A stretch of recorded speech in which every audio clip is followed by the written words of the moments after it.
සබ්බ පාපස්ස අකරණං කුසලස්ස උපසම්පදා සචිත්ත පරියෝදපනං ඒතම් බුද්ධාන ශාසනං.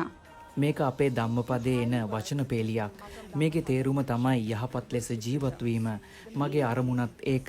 මම ආඩම්බරයෙන් නියෝජනය කරන්නේ මගේ රටවන ශ්‍රී ලංකාව. මම ලංකාවේ සංචාරක සේවයට සම්බන්ධ වෙන්න බලාපොරොත්තු වෙනවා. මම මගේ මව් භාෂාව වන සිංහල සහ ඉංග්‍රීසි දෙමළ ප්‍රංශ භාෂාවත් කතා කරනවා. භූගෝලීය වශයෙන් ශ්‍රී ලංකාව කියන්නේ ඔබට සිතියමේවත් පහසුවෙන් හොයාගන්න බැරි පුංචි රටක්. නමුත් මගේ රටේ ජනතාවගේ හදවත් ආත්මයන් සහ බලාපොරොත්තු ඉතා විශාලයි. රටක් වශයෙන් අපි ස්වාභාවික විපත්, වසංගතයන් සහ ආර්ථික අර්බුදයන්ට මුහුණ දෙනවා.